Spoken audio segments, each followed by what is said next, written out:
from a front body lock, I take my gable grip behind the hips. My head is on the inside position under his chin and jaw. All right, now from here, I'm keeping the hips pulled in towards my body as my spine and neck stay strong to keep him bending backwards. I'm gonna walk over him.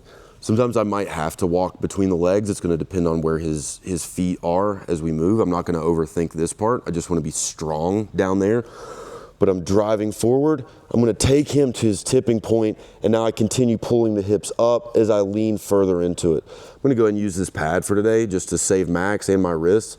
In a live setting, this isn't the end of the world, but I'm dealing with a little bit of back stuff, so the less jostling around, the more videos we can do today.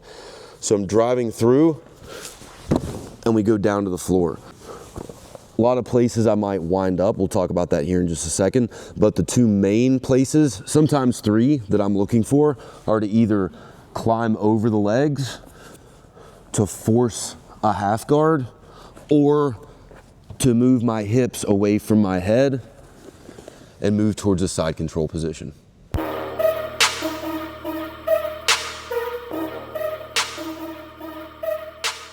So this is a fairly simple one. All I'm doing is forcing this back bend that sends the shoulders down to the floor as I follow.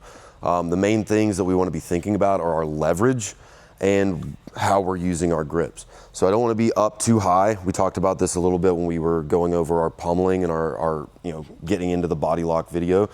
But what I want to be looking at is low hips. I'm not trying to pull his shoulders into mine. I'm trying to pull his hips in. I want this lean. So his hips have to come to me as his shoulders go back and away.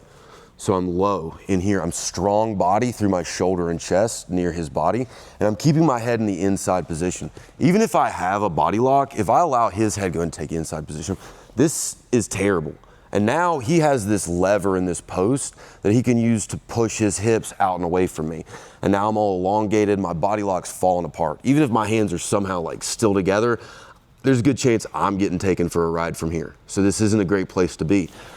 If instead I can be here, now it becomes hard for him to fight back in. So when he tries to keep his spine straight, it's hard to fight against that. And even without fighting hard, I can win. I can get him bending backwards, boom. Now the legs, we don't want to overthink that. I just want to walk him down. I want to take him down towards the floor. This is a strong movement. This isn't a super technical hyper finesse. This is, I've got a hold of your body. I'm gonna drive you down to the floor.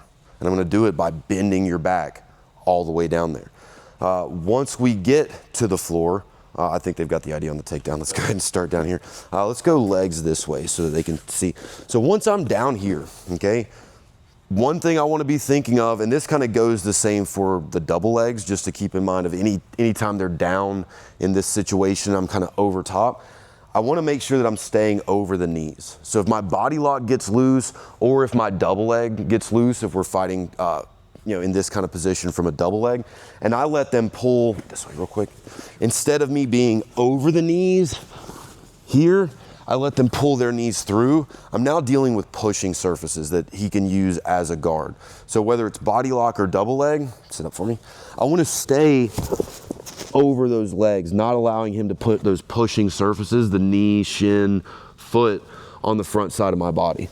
Now from here, like we talked about, we got three main ways I might go. One easy way that they're gonna kind of force for you is letting them get a half guard. So as he shoots that leg through, go and lock up like a triangle. Max is a wrestler, he's a little newer, so we're still getting the guards down. Very good demo partner though. So, and more like a curl. There we go. So he's got my leg stuck. And this might be a problem if I was dealing with frames, or maybe he had an underhook or something like that. But I'm chest to belly, which is basically chest to chest if I move up a little bit more. I've beaten the pushing surfaces of his body.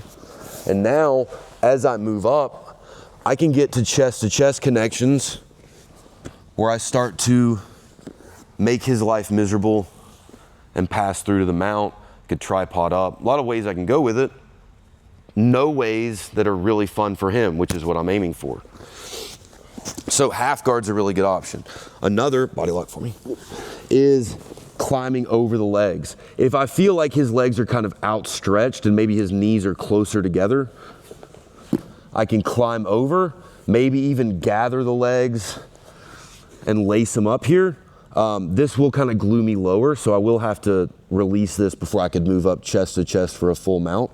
But this is a good way to stop and kill his hips while I complete the pass. So crawling up towards a mount and then moving my way up as I feel like I can get past and through his posts, that's a really good way to go. Because I'm in this body lock, my head's probably gonna be on one side or the other. So what I'm gonna do is I walk my hips to the opposite side. And again, I'm not chasing after the head and shoulders yet. I wanna beat these hips.